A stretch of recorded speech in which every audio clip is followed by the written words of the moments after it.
സുദിനത്തിൽ നമ്മോടൊപ്പം ഉള്ളത് വളരെ പ്രശസ്തനായ വളരെ വ്യത്യസ്തനായ ഒരു വ്യക്തിയാണ്. ഈ ഒരു വ്യക്തിയായിരിക്കും ഇന്ന് ഈ ഇന്റർവ്യൂവിൽ വരുന്നതെന്ന് നിങ്ങൾ ആരും എക്സ്പെക്ട് ചെയ്തിട്ടുണ്ടാവില്ല.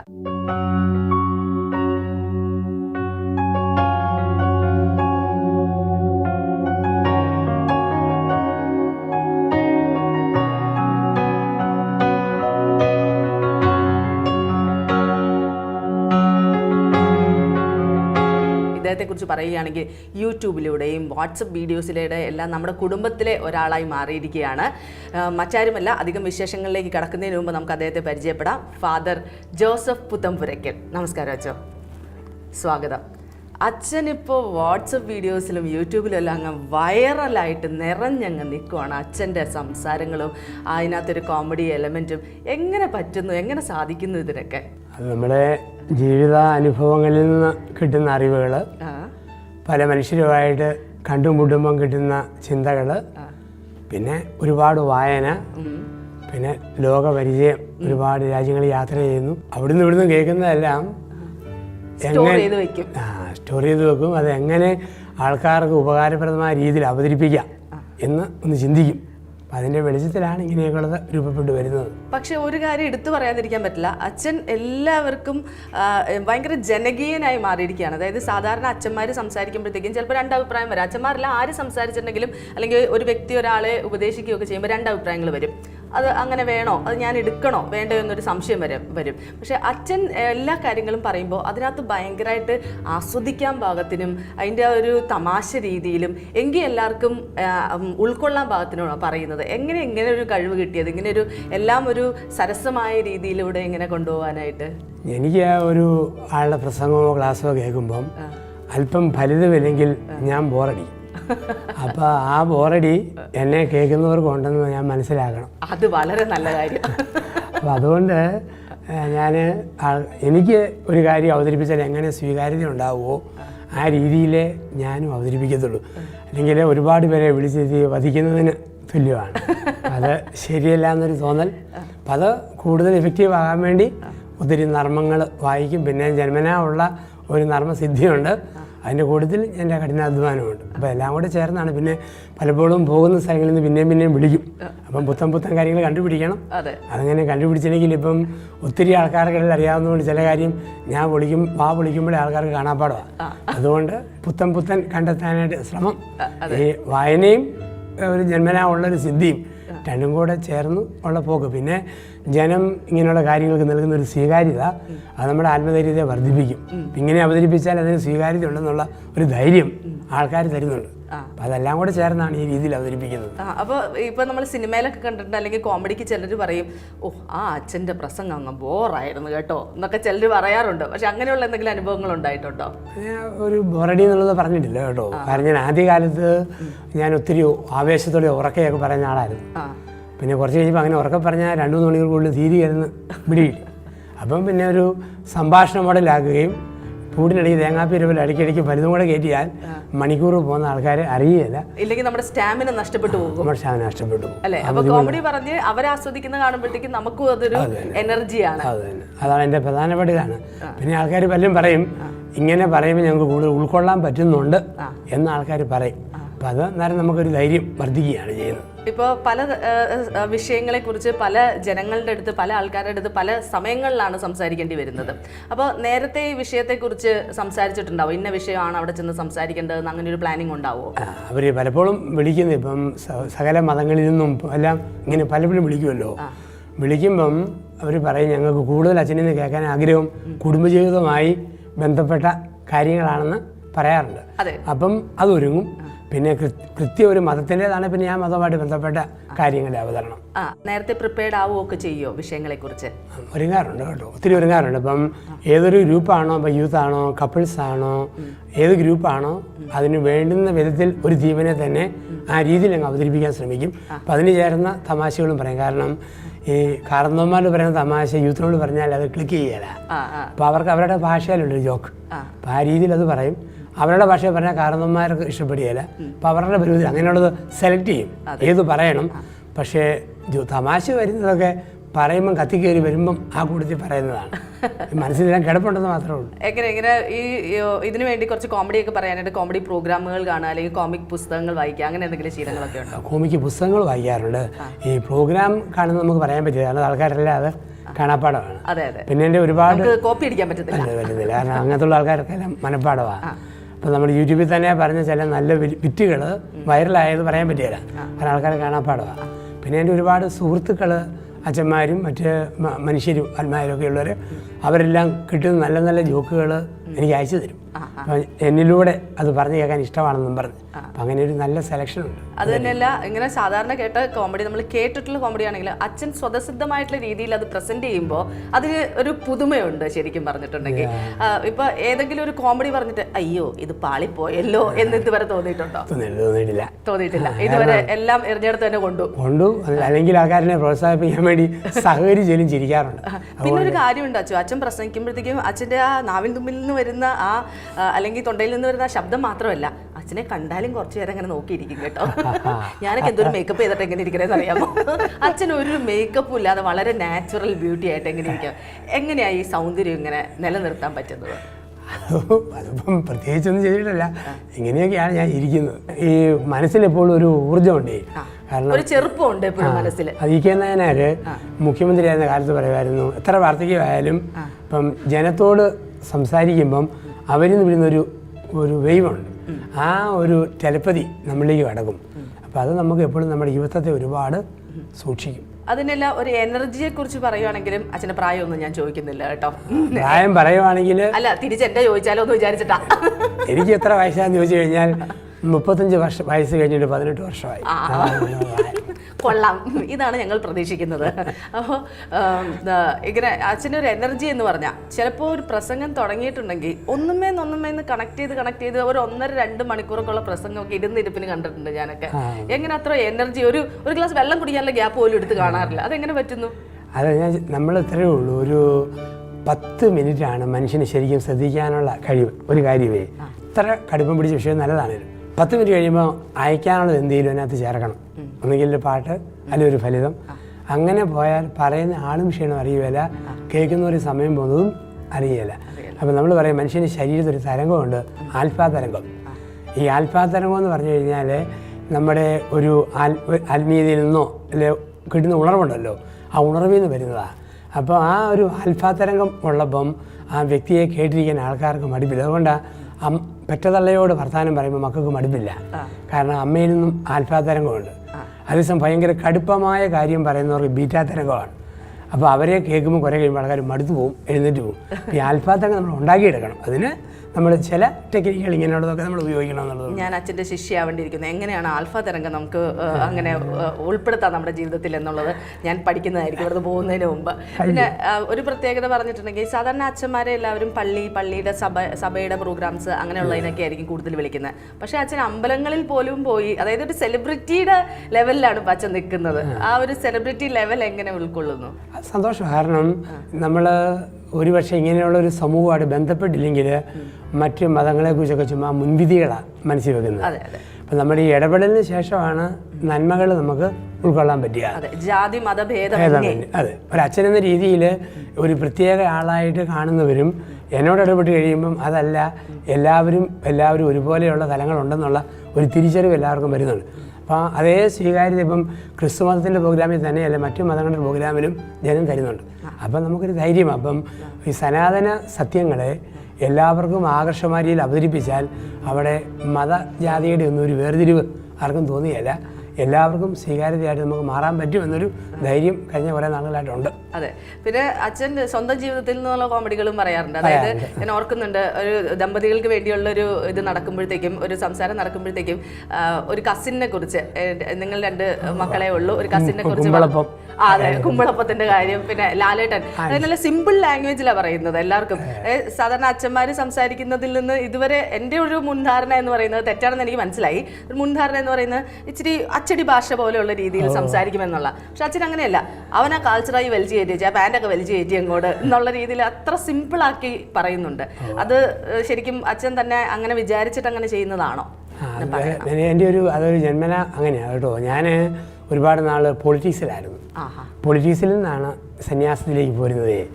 അപ്പോൾ അന്ന് ജനകീയ പ്രസംഗങ്ങൾ പറഞ്ഞ് നല്ല പരിചയമുണ്ട്, കേരളം മുഴുവൻ നടന്നു. ഈ പ്രസംഗത്തിൻ്റെ മർമ്മങ്ങൾ പഠിക്കാൻ നല്ലത് രാഷ്ട്രീയത്തിൻ്റെ പരിശീലന കളരികളാണ്. അപ്പോൾ അവിടുന്ന് കിട്ടിയ ഒരു രീതിയുണ്ട്. ആ രീതി മതപരമായ രീതിയിലേക്ക് അങ്ങ് മാറ്റപ്പെട്ടു എന്നുള്ളതാണ്.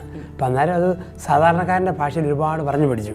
സാധാരണ സെമിനാരി വിദ്യാഭ്യാസം കഴിഞ്ഞ് വരുമ്പോഴത്തേന് വേറൊരു ട്രെയിനിങ്ങിന് ശേഷം നേരെ വരുമ്പം ആ ഭാഷ കിട്ടുകയില്ല. അതുകൊണ്ട് അല്ലെ കുറച്ച് നാൾ ജനത്തോട് പറഞ്ഞു കഴിയുമ്പോൾ അതിലൊക്കെ മാറാറുണ്ട്. എങ്കിൽ ഈ രീതിയിലാണ് ആ ഭാഷ വരാനുള്ള കാരണം. അതാണ്. എപ്പോഴെങ്കിലും അച്ഛൻ പ്രസംഗിക്കുമ്പോൾ അച്ഛന് തോന്നി ഒരു രസകരമായ അനുഭവം പറയാമോ? രസകരമായ അനുഭവം, നമ്മൾ ഏറ്റവും രസകരമായ അനുഭവം ഉണ്ടാകുന്ന മുഴുവൻ ഈ കുടുംബജീവിതക്കാർക്ക് വേണ്ടിയുള്ള ധ്യാനങ്ങളില്ല. ഇപ്പം എന്തെങ്കിലുമൊക്കെ ഇപ്പം ഓരോ പറയുന്ന രീതികളും, ഒരു മനുഷ്യൻ ഭാര്യയോട് എന്നും വഴക്കാണ്, എന്നും വഴക്കടിച്ചിട്ട് ഓഫീസിൽ പോകും, ചീത്തയെല്ലാം വിളിച്ചിട്ടാണ് പോകുന്നത്. പക്ഷേ പോകുമ്പം ഭാര്യയുടെ പാസ്പോർട്ട് സൈസ് ഒരു ഫോട്ടോ എടുത്ത് പേഴ്സിൽ വെക്കും, അതുകൊണ്ടേ പോവുള്ളൂ. അപ്പോൾ അവൾ ചോദിച്ചു, എപ്പോഴും എന്നെ ചീത്ത പറയുന്ന ഇത് ഞാനെന്തിനാ എൻ്റെ ഫോട്ടോയും കൊണ്ട് പോകുന്നത്, അതിൻ്റെ അർത്ഥം മനസ്സിലാകുന്നില്ല. അപ്പോൾ കെട്ടിയപ്പോൾ പറഞ്ഞു, എടി എൻ്റെ സഹപ്രവർത്തകരും മേലുദ്യോഗസ്ഥരും ഒക്കെ എന്നെ ചീത്ത വിളിക്കുകയും വഴക്കുണ്ടാക്കുകയും കലഹം കൂടുകയും ചെയ്യുമ്പോൾ എനിക്ക് ഒത്തിരി ടെൻഷൻ വരും. അപ്പം ഞാൻ ഈ പേഴ്സ് തോന്നിൻ്റെ ഫോട്ടോ നോക്കും. എന്നിട്ട് ഞാൻ പറയും, ദൈവമേ ഇതിൻ്റെ മുമ്പിൽ ഇതെല്ലാം എത്ര നിസ്സാരം എന്നോർത്ത് ഞാനെങ്ങനെ സഹിക്കും. അങ്ങനെ പങ്കുവെച്ച മനുഷ്യനെ കണ്ടിട്ടുണ്ട് ഈ രീതിയിൽ. ഓക്കെ. അപ്പോൾ ഈ എപ്പോഴെങ്കിലും നമ്മൾ സംസാരിക്കുന്നതിൻ്റെ ഇടയിലോ അല്ലെങ്കിൽ എന്തെങ്കിലും അവസ്ഥയിൽ അയ്യോ ഞാൻ പെട്ടുപോയല്ലോ എന്ന് തോന്നിയിട്ടുണ്ടോ ഇതുവരെ? അങ്ങനെ തോന്നിയിട്ടില്ല കേട്ടോ. കാരണം എല്ലായിടത്തും എനിക്ക് ഇതുവരെ ഒരു നെഗറ്റീവ് എക്സ്പീരിയൻസ് പ്രസംഗത്തിൻ്റെ തലത്തിലുണ്ടായിട്ടില്ല. പിന്നെ സാധാരണയായിട്ട് എല്ലാവരും ഇങ്ങനെ പ്രത്യേകിച്ച് വിളിച്ചു കൊണ്ടുവന്നതുകൊണ്ട് എന്തു പറഞ്ഞാലും കേൾക്കാനുള്ള സന്നദ്ധതയിലുള്ള രൂപമാണ്. അല്ലാണ്ട് ഞാൻ പ്രസംഗിച്ച് ആകർഷിക്കേണ്ട ഒരു രൂപം വന്നിട്ടില്ല.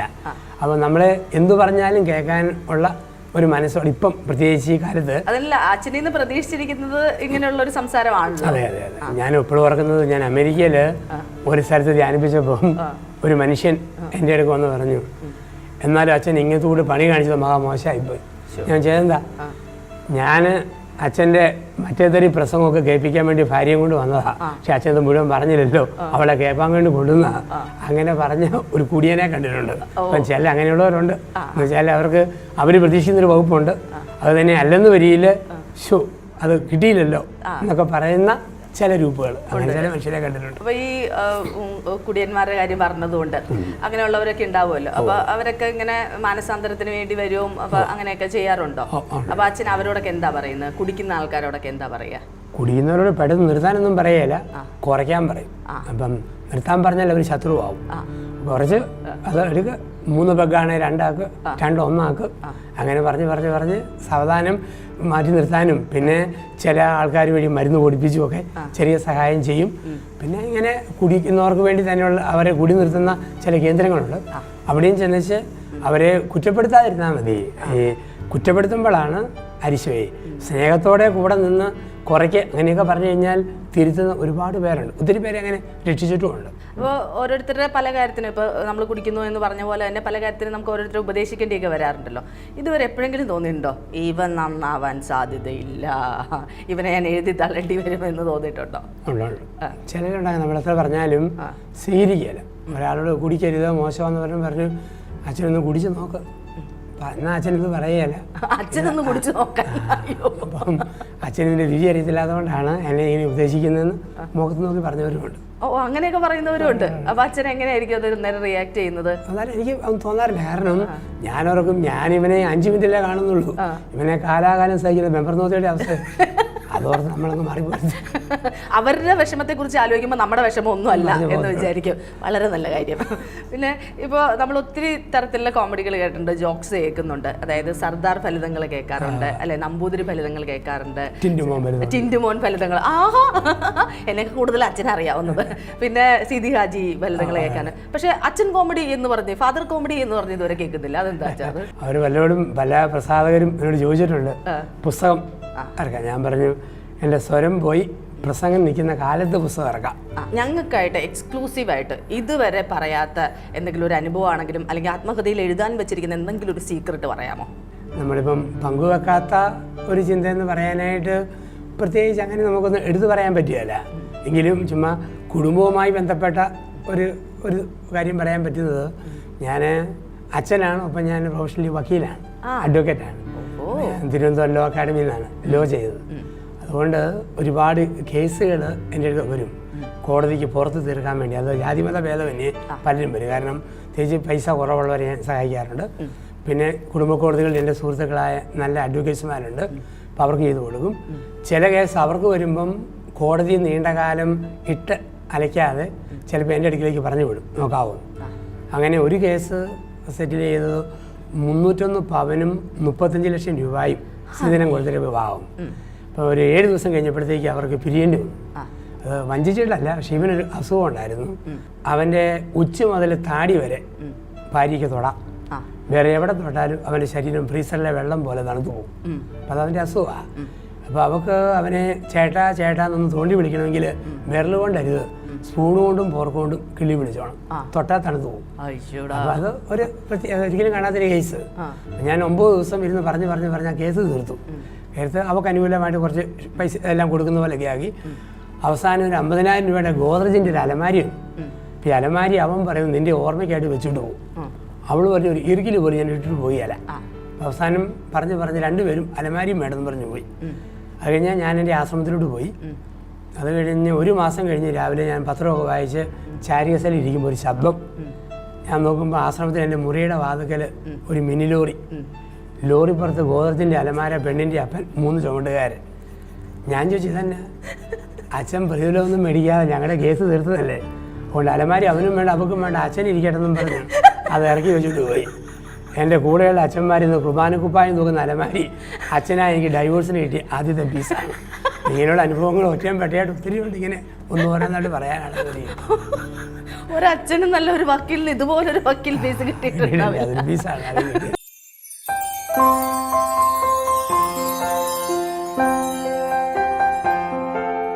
അപ്പൊ ഞാൻ തന്നെ ചില കുട്ടികളായിട്ട് സംസാരിക്കുമ്പോൾ എൻ്റെ കുട്ടികളുടെ പ്രോഗ്രാമൊക്കെ അച്ഛൻ കാണാറുണ്ടോ? കുട്ടിപ്പട്ടാളം ഉണ്ടല്ലോ അല്ലേ. കുട്ടികളോടൊക്കെ സംസാരിക്കുമ്പോഴത്തേക്കും എനിക്ക് ചില സമയത്ത് ഉത്തരം മുട്ടിപ്പോവാന്ന് പറഞ്ഞാൽ അവർ ചില ചോദ്യങ്ങളൊക്കെ ചോദിക്കുമ്പോഴത്തേക്കും എനിക്ക് അങ്ങനെ പലപ്പോഴും പറ്റിയിട്ടുണ്ട്. അപ്പോൾ ഞാൻ കുട്ടികളെ മാത്രമേ കൈകാര്യം ചെയ്യുന്നുള്ളൂ. ഒരു സമൂഹത്തെ മൊത്തം കൈകാര്യം ചെയ്യുന്ന അച്ഛൻ എപ്പോഴെങ്കിലും ഉത്തരം മുട്ടിപ്പോയിട്ടുണ്ടോ? ഈ വലിയവർക്കിടയിൽ ഉത്തരം മുട്ടിക്കുന്ന ചോദ്യങ്ങൾ വരാറില്ല. കുട്ടികളോട് വർത്തമാനം പറയുമ്പോൾ നമ്മൾ ശ്രദ്ധിക്കാറുണ്ട്. ഒരു കൊച്ചു ചോദ്യം ഇപ്പോഴും എൻ്റെ മനസ്സിലുണ്ട്. ഏപ്രിൽ 1-ാം തീയതി എന്തുകൊണ്ടാണ് മനുഷ്യർക്ക് ഭയങ്കര ചൂട്? ഞാൻ പറഞ്ഞു ഭൂമി സൂര്യനോട് അടുക്കുന്നതുകൊണ്ടാണ്. അല്ല. ഞാൻ പറഞ്ഞു ഗ്ലോബൽ വാർമിംഗ് ഡേ ആണ്. അതുമല്ല. ഞാൻ പറഞ്ഞു ഏപ്രിൽ ഫൂൾ ആയതുകൊണ്ടാണ്. അതുമല്ല. പിന്നെ എന്നാ? എൻ്റെ അച്ഛാ, ഏപ്രിൽ 1-ാം തീയതി എന്ന് പറഞ്ഞാൽ മനുഷ്യരെല്ലാവരും മാർച്ച് കഴിഞ്ഞ് വരികയാണ്, അതിൻ്റെ ആവിയാന്ന് പറഞ്ഞു. അപ്പോൾ നമുക്ക് ഒരിക്കലും പ്രതീക്ഷിക്കും. അയ്യോ, അതാ പറഞ്ഞത് ഇപ്പോഴത്തെ പിള്ളേരെല്ലാം നമ്മളെ കൂടെ ഉത്തരം മുട്ടിച്ച് കളയും അല്ലേ. ഈ കുമ്പസാരിക്കുന്നതിൽ രസകരമായ എന്തെങ്കിലും കാര്യങ്ങളൊക്കെ നമ്മൾ ടി വിയിലൊക്കെ കാണുമ്പോഴത്തേക്കും വേറൊരു മോഡലിലാണ്, അതുപോലെയൊക്കെ തന്നെയാണോ? അല്ലല്ല, അതേ ഈ കുമ്പസാരത്തിനെന്ന് വെച്ച് കഴിഞ്ഞാൽ ഈ കുമ്പസാരിപ്പിക്കുന്ന ഒരു യഥാർത്ഥ വൈദികന് കുമ്പസാരം എന്ന് പറഞ്ഞു കഴിയുമ്പോഴത്തേക്ക് അത് ഒരാളെ ഒരു ഡോക്ടർ രോഗിയെ ജീവൻ രക്ഷിക്കാൻ വേണ്ടി എങ്ങനെ നോക്കുമോ അതുപോലെ നോക്കുന്ന ഒരു കർമ്മമാണ്. എന്ന് വെച്ച് കഴിഞ്ഞാൽ അവർ തകർച്ചകളും നൊമ്പരങ്ങളും വേദനകളും ഒക്കെ ആയിരിക്കും എന്ന് പറയുന്നത്. അപ്പോൾ അവരുടെ വീഴ്ചകളും. അപ്പം നമ്മൾ അവിടെ പ്രത്യേകിച്ച് സഹായിക്കാനുള്ള ഒരു മനസ്സേ നമുക്ക് ഒരു യഥാർത്ഥ വൈദികന് വരത്തുള്ളൂ. പിന്നെ അത് എന്താണെന്ന് അറിയത്തില്ലാത്ത ആൾക്കാരെ മീഡിയകളിൽ ഇപ്പം നമ്മുടെ റോമൻസ് ആ പടത്തിനകത്തൊക്കെ അപ്പം അങ്ങനെ കാണിക്കുന്നത് ചിരിപ്പിക്കാൻ വേണ്ടി അങ്ങനെ പറയുന്നു എന്നുള്ളത്. അതുകൊണ്ട് തന്നെയാണ് അപ്പോൾ അത് യഥാർത്ഥ വൈദികരുമല്ലല്ലോ അങ്ങനെ അഭിനയിച്ചവർ അങ്ങനെ കാണിക്കുന്നത്. കൗൺസിലിംഗ് നടത്തുമ്പോൾ അങ്ങനെ എന്തെങ്കിലും എന്നാലും ചിലപ്പോൾ നമ്മൾ എന്തുവാ ഒരു കൊലപാതകത്തിനൊക്കെ അന്വേഷിക്കുന്ന ചില പ്രതികൾ ആരാന്ന് അറിയത്തില്ല, ആരും അറിയാത്തവർ അത് പുറത്തുവിട്ടിട്ട് പോയിട്ടില്ല. ഇപ്പോൾ ഇതുപോലെ ഇപ്പോൾ ഒരാൾ കൊലപാതകം ചെയ്ത കാര്യമൊക്കെ കേട്ടു എന്ന് പറഞ്ഞു. അപ്പോൾ അങ്ങനെ എപ്പോഴെങ്കിലും എന്തെങ്കിലും കാര്യങ്ങൾ കേട്ടിട്ട് എനിക്കിത് പുറത്തു പറയാനും പറ്റില്ല, ഞാൻ ഒരു അങ്ങനെ സൂക്ഷിക്കേണ്ട, ഞാനൊരു വൈദികനാണ്, അതുകൊണ്ട് എനിക്ക് പുറത്തു പറയാൻ പറ്റില്ല എന്നൊരു വിമ്മിഷ്ടം തോന്നിയിട്ടുണ്ട് എപ്പോഴെങ്കിലും എന്തെങ്കിലും കാര്യം? അങ്ങനെ തോന്നിയിട്ടില്ല. പക്ഷേ ഇത് പിടിക്കപ്പെടണം, നീതിപീഠത്തിൽ കൊണ്ടുവരപ്പെടണം, എങ്കിലേ സാമൂഹ്യ നീതിയുള്ളല്ലോ. അങ്ങനെ പറഞ്ഞെന്ന് പ്രാർത്ഥിച്ചിട്ടുണ്ട്. അതെ, സ്വന്തം മനസ്സുരുകിയിട്ടാണെന്നുണ്ടെങ്കിലും അല്ലെ അതിനൊരു ന്യായം കിട്ടണം എന്നുള്ളത് പ്രാർത്ഥിക്കാനേ പറ്റത്തുള്ളൂ. ഒരാളോടും പറയാൻ പറ്റാത്തൊരു കാര്യം. അതൊക്കെ ഞാനൊക്കെ ആയിരിക്കണം, എനിക്ക് എന്തെങ്കിലും ഒരു കാര്യം കേട്ടിട്ടുണ്ടെങ്കിൽ നാട് മൊത്തം അത് പറഞ്ഞില്ലെങ്കിൽ യാതൊരു സമാധാനം ഇല്ലാത്ത അതാണല്ലോ ഈ ഉയർപ്പ് കഴിഞ്ഞ ക്രിസ്തു ആദ്യം പ്രത്യക്ഷപ്പെട്ടത് ആണുങ്ങൾക്കല്ല, മക്തെല്ലാം അറിയാന്ന് പറയുന്ന സ്ത്രീക്കാണ്. കാരണം ക്രിസ്തുവിന് പോലും അറിയാം പെണ്ണുങ്ങൾക്ക് പ്രത്യക്ഷപ്പെട്ടോ വാർത്ത നിമിഷം കൊണ്ട് രാജ്യം മുഴുവൻ പടന്നോടും. അതുകൊണ്ടാണ് എല്ലായിടത്തും എത്തിക്കോളും എന്നുള്ളത് അറിയാം. അപ്പോൾ എപ്പോഴെങ്കിലും അച്ഛനിങ്ങനെ പള്ളിയിലാണെന്നുണ്ടെങ്കിലും അല്ലെങ്കിൽ പ്രസംഗിക്കാൻ പോകുമ്പോഴാണെന്നുണ്ടെങ്കിലും തോന്നുന്നുണ്ടോ മറിയക്കുട്ടി നീ ഇവിടെ മിണ്ടാതിരിക്കെ, ഇവിടെ ഞാൻ പ്രസംഗിക്കട്ടെ എന്നൊക്കെ പറയുന്നത്? അങ്ങനെ വന്നിട്ടില്ല, ഇതുവരെ ഉണ്ടായിട്ടില്ല. അതാ പറയുന്നത്. അതുകൊണ്ടാണ് ഞങ്ങളിപ്പോൾ അച്ഛൻ്റെ അടുത്ത് ഓടിയത് തന്നെ. അച്ഛൻ എന്ത് സംസാരിക്കുന്നതായിരിക്കും അത് കേൾക്കാനായിട്ട് ഇങ്ങനെ മുത്തുപൊഴിയുന്നവരെ കാത്തിരിക്കുകയല്ലേ എല്ലാവരും. ഒരച്ഛൻ ഇങ്ങനെ പള്ളിയിൽ പ്രസംഗിക്കുമ്പം ഒരു പ്രായമുള്ള ചേട്ടൻ പള്ളി വരുമായിരുന്നു. അപ്പോൾ ഈ ചേട്ടൻ അച്ഛൻ പ്രസംഗം തുടങ്ങുമ്പം ചാരി വെച്ചാൽ ചാരി കിടന്നുറങ്ങും. അപ്പോൾ ചേട്ടൻ്റെ കൊച്ചുമോൻ കൂടെയുണ്ട്, 7 വയസ്സുകാരൻ. അച്ഛൻ എല്ലാ ഞായറാഴ്ചയും ഇവൻ 5 രൂപ കൊടുക്കും, കപ്പലിൻ്റെ മുട്ടായി മേടിച്ച് തിന്നു. ഒരു ഡ്യൂട്ടിയേ ഉള്ളൂ, നിൻ്റെ വല്യപ്പൻ ഉറങ്ങുമ്പം എളിക്കിട്ട് കുത്തി എഴുന്നേപ്പിച്ചേക്കണം. ഇതാണ് ജോലി. 6 മാസത്തോളം അവൻ കൃത്യമായിട്ട് ഈ ജോലി തുടങ്ങും. 6 മാസം കഴിഞ്ഞ് ഞായറാഴ്ച അച്ഛൻ പൈസ കൊടുത്തു. ശിവൻ വല്യപ്പൻ ഉറങ്ങുന്നത് നോക്കി ഇവൻ ചിരിച്ചുകൊണ്ടിരിക്കുക. അച്ഛൻ കുർബാന കഴിഞ്ഞവൻ്റെ ചെവിക്ക് പിടിച്ചിട്ട് പറഞ്ഞടാ, മേടിക്കുന്ന കാശിന് ആനുപാതികമായി പണിയെടുക്കണം, അല്ലെങ്കിൽ ഉത്തരിപ്പുകേടമാണ്. നീ എന്നെ വല്യപ്പനെ വിളിക്കാതിരുന്ന്. അവൻ എൻ്റെ അച്ഛൻ അടിക്കല്ല്. വല്യപ്പൻ പറഞ്ഞു വിളിക്കാതിരിക്കുകയാണ് 10 രൂപ തരാമെന്ന് പറഞ്ഞിട്ടുണ്ട്. അതാണ്. അപ്പം ഉറക്കത്തിൻ്റെ അവസ്ഥ ഇങ്ങനെ പള്ളികളിലൊക്കെ കേട്ടിട്ടുണ്ട്. പക്ഷേ എൻ്റെ സാധാരണ രീതികളിൽ ആൾക്കാരങ്ങനെ ഉറങ്ങുകയോ വർത്തമാനം പറയുകയോ അങ്ങനെ തിരികെ ചെയ്യുന്നതായിട്ട് കണ്ടിട്ടില്ല സാധാരണ. ഇപ്പോൾ ഇങ്ങനെ ഇന്നത്തെ കാലഘട്ടത്തിൽ എന്ന് വെച്ചിട്ടുണ്ടെങ്കിൽ ദാമ്പത്യ ജീവിതത്തിനൊന്നും ഒരു കെട്ടുറപ്പില്ലാതെ ഇങ്ങനെ കൂടുതൽ ഡൈവേഴ്സൊക്കെ നടക്കുന്ന ഒരു സമയമാണ്. അപ്പോൾ അതിനെക്കുറിച്ച് എന്തായിരിക്കും അതിപ്പം എന്തുകൊണ്ടായിരിക്കും ഇങ്ങനെയൊക്കെ കൂടുതൽ ജീവിതത്തിൽ അങ്ങോട്ടും ഇങ്ങോട്ടും ഒരു സ്നേഹത്തോടു കൂടിയല്ല കുടുംബജീവിതം ഒന്ന് മുമ്പോട്ട് പോകുന്നത്? നമുക്ക് ഒരു സൂചന 1995 കേരളത്തിലെ എല്ലാ കോടതികളിലും കൂടി 4500 ഡൈവോഴ്സ് കേസുകളായിരുന്നു ഉണ്ടായിരുന്നത്. 2015 ഡിസംബർ 31 കേരളത്തിലെ കുടുംബ കോടതികളിലെയും മറ്റും കേസ് ക്ലോസ് ചെയ്യുമ്പം 1,05,000 ഡൈവോഴ്സ് കേസുകളുണ്ട് ഇന്ന് ഉണ്ട്. 10 മടങ്ങായി. ഒത്തിരി അങ്ങായിപ്പോയി. അപ്പോൾ അത് ഒരുപാട് പ്രശ്നം വരുന്നത് വിദേശത്ത് ജോലിയുള്ളവ, ശമ്പളം കൂടിയ പെണ്ണുങ്ങൾ ഭർത്താക്കന്മാർക്കെതിരെ ഫയൽ ചെയ്യുന്ന കേസുകൾ ഇന്ന് കൂടുതലുണ്ട്. നേരത്തെ അത് കള്ളുകൂടിയും ബഹളവുമുള്ള ഭർത്താവിനെ സഹിക്കാൻ മേലാതെ പെണ്ണുങ്ങൾ ഫയൽ ചെയ്യുന്ന കേസ് ഇന്ന് സ്ത്രീകളുടെ ഭാഗത്ത് നിന്ന് ഒരുപാട് കൂടി വരുന്നുണ്ട്. ഒരു നല്ല ശതമാനം അങ്ങനെയുണ്ട്. പിന്നെ ഈ സാമ്പത്തികമായി പെണ്ണുങ്ങൾക്ക് ഒരു ഭദ്രത വന്നപ്പം എന്തുകൊണ്ട് പഴയ വിധേയത്വം, വെള്ളക്കാരി പെണ്ണുങ്ങളെ പോലെയൊക്കെ ഞങ്ങൾക്കും ഒറ്റയ്ക്കായി കൂടെ, അങ്ങനെയുള്ള ചിന്തകൾ കൂടുതൽ വന്നിട്ടുണ്ട്. എങ്കിലും ആണുങ്ങളുടെ അവിശ്വസത, കള്ളുകൂടി, പീഡനം, ഇങ്ങനത്തുള്ള പ്രശ്നങ്ങൾ, പിന്നെ കല്യാണം കഴിഞ്ഞാലും അമ്മയ്ക്കും പെങ്ങൾക്കും 1-ാം സ്ഥാനം, ഭാര്യയ്ക്ക് ആ പദവി കൊടുക്കുന്നില്ല. പെണ്ണുങ്ങളാണെങ്കിൽ ആങ്ങളിക്കും അമ്മയോടുമാണ് അവർക്ക് ഏറ്റവും ഇഷ്ടം, കെട്ടിയവനോട് ഷെയർ ചെയ്യുന്നില്ല. അങ്ങനെ പുകയുന്ന എരിയുന്ന ഒത്തിരി കുടുംബങ്ങളുണ്ട്. ഇന്ന് സമൂഹത്തിൽ വരുന്ന മാറ്റം, സങ്കീർണതകൾ, ഒപ്പം കുടുംബത്തിലെ മാറ്റം, ഇതെല്ലാം കൂടിയാണ് ഇന്ന് ഇത്രയേറെ വിവാഹമോചന കേസുകൾ കോടതികളിൽ വരുന്നതിൻ്റെ അടിസ്ഥാന കാരണം. പണ്ട് ഇത്രയും ഇല്ലായിരുന്നു. കാരണം പണ്ട് ജീവിതത്തിലെ സങ്കീർണതകളും കുറവായിരുന്നു, ഒത്തിരി ഫ്രീ ആയിരുന്നു, ഓപ്പൺ ആയിരുന്നു. ഇന്ന് മനുഷ്യൻ ഒത്തിരി നിഗൂഢമാണല്ലോ. ഓരോ കുട്ടിക്കും ഓരോ മുറിയും ഓരോ TV-യും ഓരോ ഫോണും, എല്ലാവരും ഒരു കൊച്ചു ലോകത്തിലേക്ക് ഒതുങ്ങുമ്പം ഈ മനുഷ്യൻ അഡ്ജസ്റ്റ് ചെയ്തുള്ള ജീവിതം ഒത്തിരി കുറയാൻ തുടങ്ങി. അതൊന്നൊരു വലിയ വിപത്തായിട്ട് മാറുന്നുണ്ട്. ഇപ്പോൾ അച്ഛൻ ഒത്തിരി കേസുകളൊക്കെ കൈകാര്യം ചെയ്യുന്നു, പ്രത്യേകിച്ച് ഡൈവേഴ്സ് കേസുകളൊക്കെ കൈകാര്യം ചെയ്യുന്നുണ്ട്. അപ്പോൾ രണ്ടുപേരും ഞങ്ങൾക്ക് പിരിഞ്ഞേ പറ്റത്തുള്ളൂ എന്ന് പറഞ്ഞ് ഒറ്റക്കാലിൽ നിന്ന് വന്ന ആരെങ്കിലും അച്ഛൻ ഒരുമിപ്പിക്കാൻ പറ്റിയിട്ടുണ്ടോ?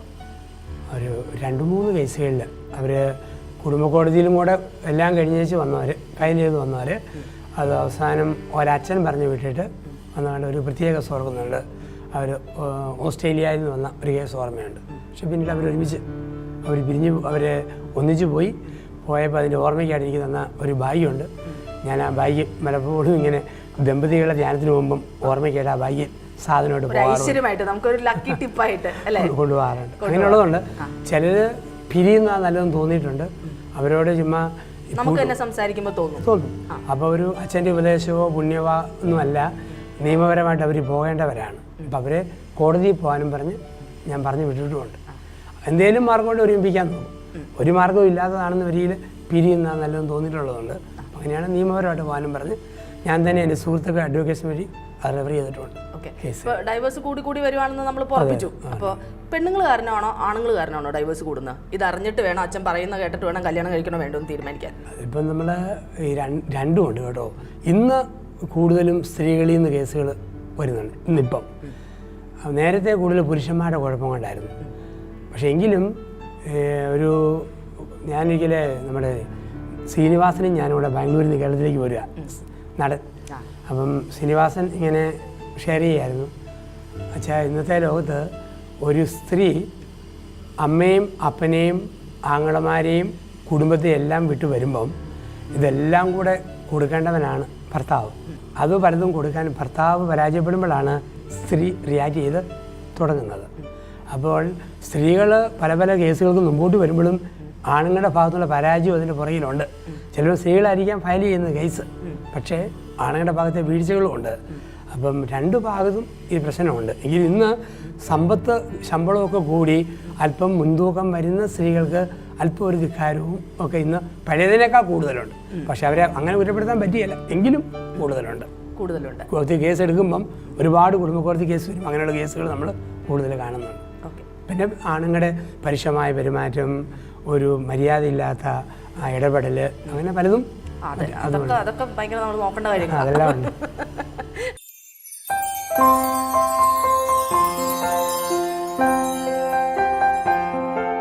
ഇപ്പോൾ അച്ഛനിങ്ങനെ നിറയെ പ്രാർത്ഥനയും അങ്ങനെ ദൈവികമായിട്ടൊരു ജീവിതത്തിൽ മുഴുകിയിരിക്കുകയാണ്. അപ്പോൾ എപ്പോഴെങ്കിലും ഇങ്ങനെ പ്രാർത്ഥിച്ചുകൊണ്ടിരിക്കുമ്പോൾ ദൈവം പെട്ടെന്ന് പ്രത്യക്ഷപ്പെട്ടു അച്ഛൻ്റെ മുമ്പിൽ. അപ്പോൾ അച്ഛൻ എന്ത് വരമായിരിക്കും ദൈവത്തിനോട് ചോദിക്കുന്നത്? ദൈവത്തോട് ചോദിക്കുന്ന വരം ഇപ്പം ഒരു ജീവിതാവസ്ഥ ഉണ്ടല്ലോ, ഇനി വരും കാലങ്ങളിലും ഇത് നമുക്ക് ആകാവുന്ന കാര്യത്തോട് ഇതുപോലെ തുടരാനുള്ളൊരു കൃപ, ഇനിയൊരു ജന്മം ഉണ്ടെങ്കിൽ അന്നും ഇതുപോലെ അച്ഛനായിട്ട് ജീവിക്കാനുള്ള കൃപ, അതിനപ്പുറം ആഗ്രഹമില്ല. കാരണം നമ്മൾ എല്ലാ ജീവിതങ്ങളെയും കാണുന്നുണ്ട്. സകല ജീവിതാന്തസ്സും സകല മതങ്ങളിലും ഒക്കെ ആയിട്ട് ലോകവും കണ്ടു. ഇപ്പോൾ എത്രയോ രാജ്യങ്ങളിൽ നമ്മൾ പോകുന്നു. അപ്പം അതിൻ്റെ എല്ലാം വെളിച്ചത്തിൽ നമ്മൾ നോക്കുമ്പം ഈ ചുമ്മാ നമുക്കെല്ലാം അക്കരപ്പച്ച പോലെ തോന്നുന്നതാണ്. ഈ നമ്മളിപ്പോൾ ഈ ഉള്ളതിനപ്പുറം ഒരിടത്തൊന്നുമില്ല. നമുക്ക് തോന്നും, ചില പറയോ അച്ഛനാകാൻ പോയാൽ മതിയായിരുന്നു, എന്നാ ഭാഗ്യമാണ്, ചെല്ലുന്നിടം പെയ്യോ, കിട്ടുന്നത് തിന്നുക, തോന്നുമ്പോൾ ഉറങ്ങുക എന്ന് തോന്നും. അത് അച്ഛനാകാത്ത ആൾക്കാർക്ക് തോന്നും. അച്ഛനാകുന്നവർക്ക് അവരുടേതായ പ്രശ്നങ്ങളുണ്ട്. ഇപ്പം ഭാര്യാഭർത്താക്കന്മാർ 50-ാം വർഷം ആഘോഷിക്കുന്നു, 50-ാം വാർഷികം. ഇപ്പോൾ ഇൻ്റർവ്യൂവിന് ചോദ്യം ചോദിച്ചു ഭർത്താവിനോട്, 50 വർഷം എങ്ങനെ സന്തോഷത്തോടെ ജീവിച്ചു? ഭർത്താവ് പറഞ്ഞു 25-ാം വർഷത്തിൽ അവൾ പറഞ്ഞു എനിക്ക് ഊട്ടി കാണണം. ഞാൻ കൊണ്ടുപോയി അവൾ ഊട്ടി കാണിച്ചു. അതൊക്കെ അത് 25-ാം വർഷത്തിൽ. പക്ഷേ പിന്നെ 50 വർഷമായല്ലോ, അതെങ്ങനെയാണ്? 50-ാം വർഷമായപ്പോൾ ഞാൻ പോയി അവളെ ഊട്ടിയിൽ നിന്ന് കൂട്ടിക്കൊണ്ട് പോകുന്നു.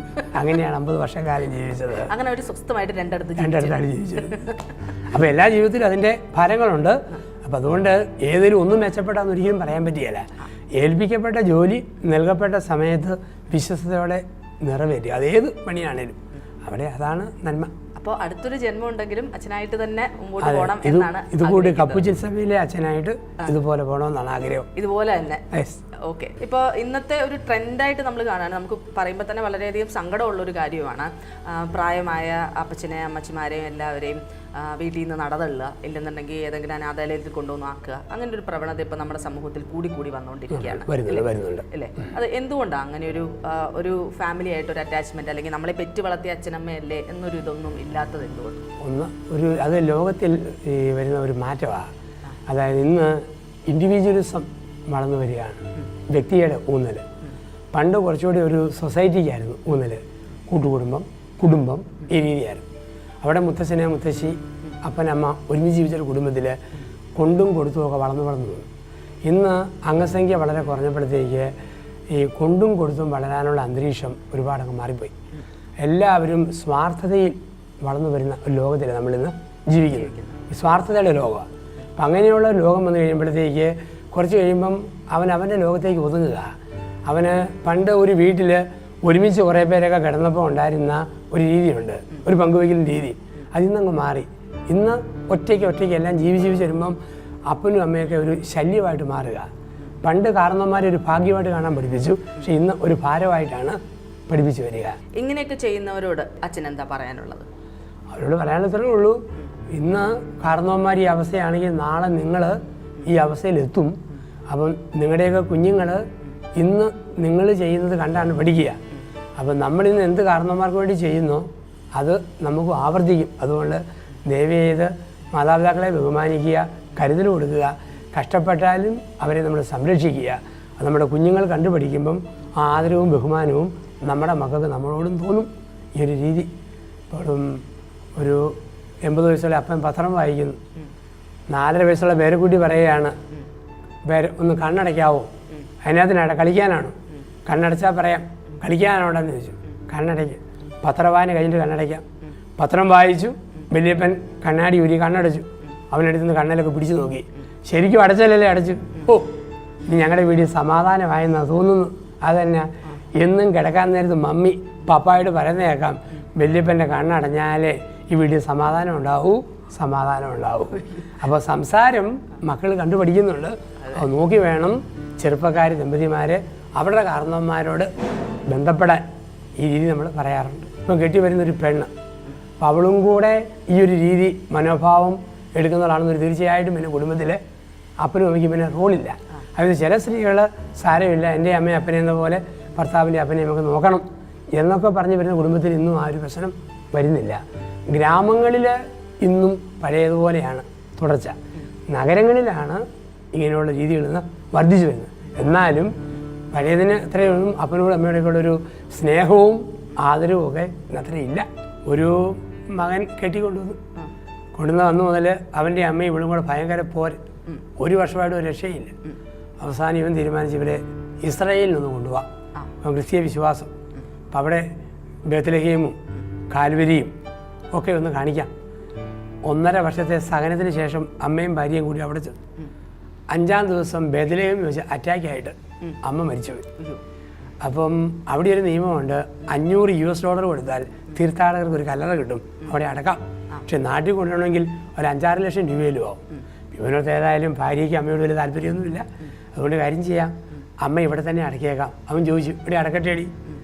അവൾ പറഞ്ഞു, വേണ്ട, എൻ്റെ സ്വർണം മൊത്തം വിറ്റാലും അമ്മയെ നമ്മുടെ നാട്ടിൽ കൊണ്ട് അടയ്ക്കാൽ മതി.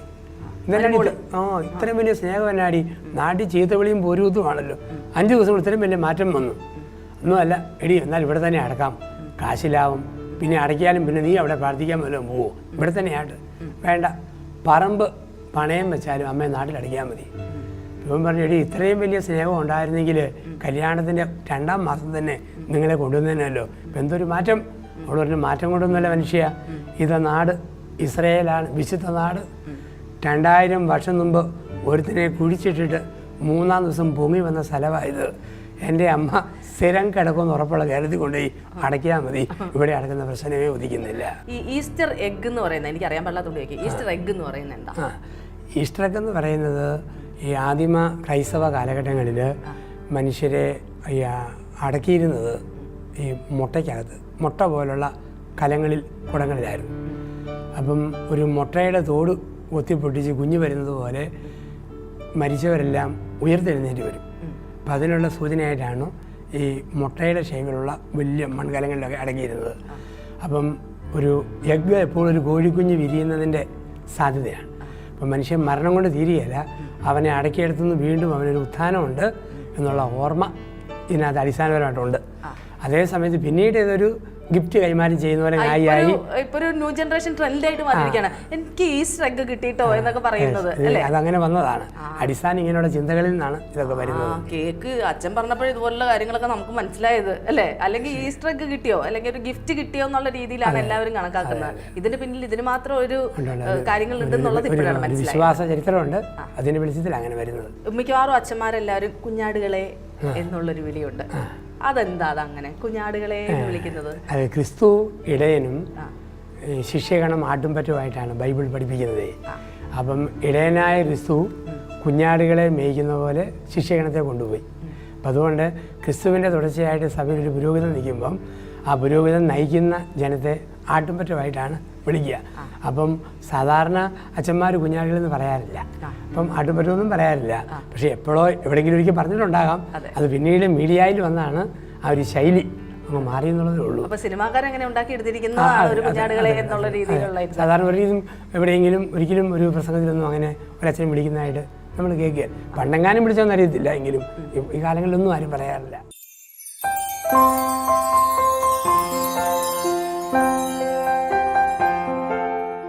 പൊതുവെ എല്ലാവരും ചോദിക്കുന്ന അല്ലെങ്കിൽ എല്ലാവരും മനസ്സിലുള്ളൊരു കാര്യം തന്നെയാണ്, നമ്മൾ ദുഃഖവെള്ളി എന്ന് പറഞ്ഞിട്ട് ഗുഡ് ഫ്രൈഡേ എന്നാണ് പറയുന്നത്. അതെന്തുകൊണ്ടാണ് അച്ഛൻ? അതായത് ഈ ക്രിസ്തുവിൻ്റെ ദാരുണമായ മരണം, പീഡാസഹനം, ആ വേദന, അതിനെ ഓർത്തുകൊണ്ട് നമ്മൾ മലയാളത്തിൽ ദുഃഖവെള്ളി എന്ന് പറയുന്നു. നമ്മളെല്ലാവരും മലയാള ഭാഷയിലും ബാക്കി എല്ലായിടത്തും പറയുന്നത് ക്രിസ്തുവിൻ്റെ മരണം കൊണ്ട് തീർന്നില്ല, അത് കഴിഞ്ഞൊരു ഉയർപ്പ് ഉണ്ട്. അപ്പം അതുള്ളതുകൊണ്ട് ആ വെള്ളിയാണ് ഉയർപ്പിന് അടിസ്ഥാനമായ ദിവസമായതുകൊണ്ട് അതൊരു നല്ല വെള്ളിയാണ്. അപ്പം പടിഞ്ഞാറൻ രാജ്യങ്ങളിൽ, അമേരിക്ക, യൂറോപ്യൻ രാജ്യങ്ങളിലൊക്കെ അതിനെ നല്ല വെള്ളി എന്ന രീതിയിൽ ഗുഡ് ഫ്രൈഡേ എന്ന് വിളിച്ചു. നമ്മൾ യേശുവിൻ്റെ സഹനവും പീഡാനുഭവമൊക്കെ ഓർത്തുകൊണ്ട് അതിനെ ഒരു ദുഃഖത്തെ ഓർത്തുകൊണ്ട് ദുഃഖവെള്ളി എന്നുള്ളത്. അപ്പോൾ രണ്ടും ഒരേ അർത്ഥമുള്ളൂ. ഒന്ന് പീഡാനുവശത്തെ കാണുന്നു, മറ്റവരെ അതിനുശേഷം അത് വെള്ളിയാണല്ലോ ഉയർപ്പിന് കാരണം. അപ്പോൾ ആ നല്ല ആ ഒരു വശം പറഞ്ഞുകൊണ്ട് ഗുഡ് ഫ്രൈഡേ അങ്ങനെ വിളിക്കുന്നത്. സന്തോഷിക്കാനും ദുഃഖിക്കാനും, അതുകൊണ്ടാണ് ദുഃഖവെള്ളിയും ഉയർപ്പും. എപ്പോഴും മനുഷ്യന് ഉയർപ്പ് മാത്രമല്ലല്ലോ ദുഃഖവെള്ളി, അതുകൊണ്ടാണ് ദുഃഖവെള്ളി എന്ന് വിളിക്കുന്നത് തന്നെ. അപ്പോൾ സങ്കടങ്ങളും ഉണ്ട്, സന്തോഷമുണ്ട്. ഓടക്കുഴലാകുന്നതിന് മുമ്പിൽ 9 ദ്വാരം വീഴുന്ന ഒരു ദുഃഖവെള്ളിയുണ്ട്. അപ്പോൾ ആ ദുഃഖം കഴിഞ്ഞാലേ ഈറ്റക്കമ്പിന് ഓടക്കുഴലാകാൻ പറ്റുള്ളൂ. ഒരു ചിരിക്കുന്ന കുഞ്ഞിൻ്റെ മുഖം ഒരു ഉയർപ്പിൻ്റെ സന്തോഷമാണ്. പക്ഷേ അതിന് പ്രസവവേദന എന്ന് പറയുന്ന ഒരു ദുഃഖവെള്ളിയാണ്. ദുഃഖവെള്ളിക്ക് ശേഷമേ ഉള്ളൂ ഉയർപ്പ്. അപ്പം നമ്മുടെയൊക്കെ കുടുംബങ്ങളിലും ഉണ്ട് സന്തോഷത്തിൻ്റെയും ദുഃഖത്തിൻ്റേതുമായ അനുഭവം. വ്യക്തിജീവിതത്തിലുണ്ട്, കുടുംബത്തിലുണ്ട്. ഇങ്ങനെയുള്ള 100 അനുഭവങ്ങൾ നമുക്കുണ്ടാവും. പ്രത്യേകിച്ച് നമുക്കറിയാം കുടുംബത്തിൻ്റേതായിട്ടുള്ള ഒരു അന്തരീക്ഷം നമ്മൾ ഈ വന്നു കഴിയുമ്പോഴത്തേക്ക് ചിലപ്പം എന്തുവേതും മനസ്സിൽ വെച്ചുകൊണ്ട് വർത്തമാനം പറയുന്ന ഒരു ഭാര്യ അല്ലെ ഭർത്താവ്, അങ്ങനെയാണെന്ന് വരിയിൽ ആ കുടുംബത്തിലെന്നും ദുഃഖവെള്ളിയുള്ളൂ അല്ലേ? എപ്പോഴും ഏത് സമയത്തും കുത്തും കോളും വെച്ച് പറയുക, മനസ്സിൽ വെച്ചുകൊണ്ടിരിക്കുക, അവസരം കിട്ടുമ്പോൾ കുത്തുക, അങ്ങനെയുള്ള ദുഃഖവെള്ളിയാണ്. അതായത് എല്ലാം മറന്ന് ഫ്രീ ആയിട്ട് അങ്ങ് മറന്ന് ഒരുമിച്ച് ജീവിക്കുമ്പോൾ അവർക്കൊരു ഉയർപ്പിൻ്റെ അനുഭവമുണ്ട്. സാധാരണ സ്ത്രീകൾക്കൊക്കെ ഉള്ളൊരു പ്രത്യേകത, അവരെ എല്ലാം ക്ഷമിക്കും, പക്ഷേ മറക്കുകയില്ല, മനസ്സിൽ വെച്ചേ അങ്ങ് അവസരം കിട്ടും പറഞ്ഞോണ്ടിരിക്കും. ആണുങ്ങൾ മറക്കും, പക്ഷേ ക്ഷമിക്കുകയല്ല, അവർ പൊട്ടിത്തെറിയും. ഈ അങ്ങനെ ഒരു ഭർത്താവ് അപ്പോൾ ഒരു സ്കൂളിലെ മാഷാണ്, വീട്ടിൽ വന്നു, ഭാര്യയോട് പറഞ്ഞോടി ഇന്ന് സ്കൂളിലൊരു പുതിയ ടീച്ചർ വന്നു, മേരിക്കുട്ടി, കാണാൻ നല്ല തക്കാളിപ്പഴത്തിൻ്റെ നിറം, നീണ്ട മുടി, പക്ഷേ മുഖത്ത് കുറ്റിമീശയാണ്. അവൾ നോക്കുമ്പോൾ ഏതാണ്ട് പോലെ തോന്നും. അപ്പം ഭാര്യ പറഞ്ഞു ആ വല്ല പെണ്ണുങ്ങൾക്ക് മീശ ഉണ്ടെങ്കിൽ തനിക്ക് തന്നെ, അവൾ മീശ കൊണ്ട് അവിടെ വഴിക്ക് പോട്ടെന്ന് പറഞ്ഞു. ഓക്കെ, പിന്നെ എല്ലാവർക്കും പറഞ്ഞു. 4 വർഷം കഴിഞ്ഞു. ഒരു രാത്രി കൈൻറ്റി കൊണ്ടായാൽ ഈ സാറ് വീട്ടിലേക്ക് വരും. വീട്ടിലേക്ക് വരുന്ന അവസരത്തിൽ ഈ ഹോളോ ബ്രിക്സ് ഇറക്കി വെച്ചിട്ടുണ്ട് പൂന്തോട്ടത്തിൻ്റെ സൈഡ് കെട്ടാൻ വേണ്ടി. പവർ കട്ടായിരുന്നു, അറിഞ്ഞില്ല. ഓടിച്ച് ഇതേ തട്ടി ഇയാൾ താഴെ വീണു, വലതയുടെ തൊലി കുറേ പോയി. അപ്പോൾ ഈ സാറ് പറഞ്ഞു, നീ എന്നാരും പിശാച് മെമ്പർനോത്തിയാടി പറയണ്ടേ ഹോളോ ബ്രിക്സ് ഇറക്കി വെച്ചെന്ന്. ഞാനിത് കണ്ടോ, എൻ്റെ കയ്യെങ്ങാനും ഒടിഞ്ഞായിരുന്നല്ലോ. ഉടനെ അവളുടെ മറുപടി, പിന്നെ മേലുകുട്ടിയുടെ കുറ്റിമീശ കണ്ട ആൾക്ക് ഇഷ്ടിക കാണാൻ വലിയ പ്രയാസമാണ്, വർഷം കഴിഞ്ഞാണ്. അപ്പം ഇങ്ങനെയുള്ള ഈ ഓർമ്മയെ വെച്ചുള്ള പെരുമാറ്റങ്ങൾ നമ്മൾ കാണാറുണ്ട് ജീവിതത്തിലെ. അപ്പം അങ്ങനെയുള്ളൊരു കുടുംബത്തിൽ ഇങ്ങനെ കുത്തും ഗോളും വെച്ച് ഓർത്തോർത്ത് പറയുമ്പം അവർക്കൊരിക്കലും ഒരു ഈസ്റ്റർ അനുഭവത്തിലേക്ക് നമുക്ക് വരാനായിട്ട് ഒരിക്കലും പോയിട്ട് സാധ്യമല്ല. അതേ സമയത്ത് കണ്ടില്ല കേട്ടില്ല പോട്ടെ എന്ന് വെക്കാനായിട്ട് പറ്റുമോ? അവിടെ നമുക്കൊന്നും ഉയർപ്പിൻ്റെ അനുഭവമുണ്ട്. നമുക്കറിയാം ചില കുടുംബങ്ങളിലൊക്കെ ആണെങ്കിലും എന്തെങ്കിലുമൊക്കെ കൊച്ചു കൊച്ചു കാര്യം വന്നു കഴിഞ്ഞാലും സാരമില്ല എന്ന് പറഞ്ഞ് തള്ളി പറയാനായിട്ട് മറക്കാനും പറ്റുന്ന അവസരങ്ങൾ നമുക്ക് ഉണ്ടാകണം. അപ്പം അതിന് കൂടുതലായിട്ട് ഭർത്താക്കന്മാർ ഇനിഷ്യേറ്റീവ് എടുക്കണം കുടുംബത്തിലെ ഭാര്യയേക്കാൾ. കാരണം ഭാര്യയ്ക്ക് ആ റേഞ്ചിലേ അവർക്ക് പറ്റുള്ളൂ. അപ്പം അല്പം കൂടെ ആ രീതിയിൽ ക്ഷമിക്കാനും ഒന്ന് വിട്ടുവീഴ്ച ചെയ്യാനൊക്കെ ആണുങ്ങളോട് പഠിച്ചു കഴിഞ്ഞാൽ കുടുംബത്തിൽ ഒരു ഉയർപ്പിൻ്റെ അനുഭവത്തിലേക്ക് നമുക്ക് വരാനായിട്ട് പറ്റും. അപ്പം അതിന് ഓരോ കുടുംബനാഥനും ശ്രദ്ധിക്കുക, ഓരോ കുടുംബനാഥനെയും ശ്രദ്ധിക്കുക. ഇപ്പോൾ 2016 വർഷം മുമ്പ് ഉണ്ടായതോ അല്ലെങ്കിൽ ആഘോഷമായിട്ട് കൊണ്ടാടുന്ന ഒന്നായിട്ടോ ഈസ്റ്ററിനെ ഒന്നും കാണാതെ കുടുംബത്തിൽ ഓരോ ദിവസവും ഈസ്റ്റർ ഉണ്ടാക്കാനായിട്ട് നമ്മൾ ശ്രദ്ധിക്കണം. അത് വാക്കുകളിലൂടെ പ്രോത്സാഹനത്തിൻ്റെ വാക്ക് പറയുക, നല്ലത് പറയുക. അതൊക്കെയല്ലേ ഇപ്പം നമുക്കൊരു വീട്ടിൽ ഭാര്യ ഒരു സാധനം മറന്നുപോയി, അപ്പോൾ സാധനം വിളമ്പി വെച്ചപ്പോൾ മറന്നുപോയി, ഭർത്താവിന് വേണേൽ പറയാം അരിച്ചതിൽ എന്നാടി നിൻ്റെ അപ്പന് വെച്ചിരിക്കുകയാണ് എടുക്കാൻ മേലടി. ആ രീതി പരീക്ഷമായിട്ട് പറയുന്നവരുണ്ട് വെറുതെ. പക്ഷേ ഇത്ര മാറ്റി പറഞ്ഞാൽ പറ്റുമല്ലോ. ഒരു ഭാര്യ ഫ്രൈഡ് റൈസും ചില്ലി ചിക്കണും എല്ലാം എടുത്ത് മേശപ്പുറത്ത് വെച്ചു, പക്ഷേ നല്ല മുഴുത്ത പപ്പടം കാച്ചി വെച്ചിരുന്ന് എടുക്കാൻ മറന്നുപോയി. കുറേ അപ്പുറത്തിരിപ്പുണ്ട്. ഭർത്താവിന് വേണേൽ പൊട്ടിത്തരും, അത് എടുക്കടി ആർക്കാടിന്ന് വേണേൽ ചോദിക്കാം. പക്ഷേ തന്മയത്തുള്ള ഭർത്താവ് സ്നേഹത്തോടെ അവതരിപ്പിക്കണമല്ലോ. ഉടനെ പറഞ്ഞ എൻ്റെ ഓഫീസ് റൂമിനകത്ത് ഒരു കർട്ടൻ ഇട്ടുന്നല്ലേ, ഒരു വലിയ കമ്പി മുറിക്ക് കുറുകെ അങ്ങോട്ട് തുളച്ച് കയറ്റിയിട്ടാണ് കർട്ടൻ ഇട്ടത്. ആ കമ്പിയുടെ നീളമെന്ന് പറഞ്ഞാൽ എൻ്റെ ഇവിടം മുതൽ ആ പപ്പടം വരെ വരും, അത്രയും നീണ്ട കമ്പിയാണ്. ഉടനെ ഭാര്യ വരും, അയ്യോ എൻ്റെ ചേട്ടാ പപ്പടം മറന്നുപോയല്ലോ, എടുത്തു വെച്ചു. അപ്പം തന്മയത്വത്തോടെ അവതരിപ്പിച്ച് നമുക്ക് എന്നും ഉയർപ്പിൻ്റെ അനുഭവങ്ങൾ കുടുംബത്തിൽ സൃഷ്ടിക്കാൻ പറ്റും. ഇത് ജീവിതത്തിൽ നമ്മൾ ശ്രദ്ധിക്കുക എന്നുള്ളതാണ്. ഭർത്താവ് ഭാര്യ മോനെയും കൊണ്ട് വന്ന് അപ്പനോട് പറയുക, എൻ്റെ മനുഷ്യ, നമ്മുടെ മോൻ പഠിച്ച് കണ്ണു കുഴിയിലിറങ്ങിപ്പോയി, വല്ല നല്ല വിറ്റാമിൻ പോലും മേടിച്ചു കൊടുക്കണം. ഉടനെ അപ്പൻ്റെ മറുപടി, സാരമില്ലടി, റിസൾട്ട് വരുമ്പോൾ തന്നെ തള്ളി വന്നോളൂ. ഇങ്ങനെ പറയുന്നവരുമുണ്ട്. അപ്പം നമുക്ക് വർത്തമാനം ദുഃഖവലിയുടെ വർത്തമാനമാണോ അത് ഉയർപ്പിൻ്റെ വർത്തമാനമാണോ എന്ന് ശ്രോതാക്കളും നമ്മളുമൊക്കെ ഒന്ന്, പ്രേക്ഷകരും ഒക്കെ ഒന്ന് ആത്മശോധന ചെയ്യുക. നമ്മുടെ പെരുമാറ്റവും സംസാരവും പ്രവൃത്തിയൊക്കെ ഉയർപ്പിൻ്റെ ഉത്ഥാനത്തിൻ്റെ ഒരു സന്തോഷം കൊടുക്കുന്ന ഒന്നായിട്ട് മാറണം. അങ്ങനെ മാറ്റാനായിട്ട് പരിശ്രമിക്കുക, അതിനായിട്ട് നമ്മൾ യത്നിക്കുക. അതായിരിക്കട്ടെ ഈ ഉയർപ്പ് തിരുനാളിൽ നമുക്കുള്ള ഒരു സന്ദേശം.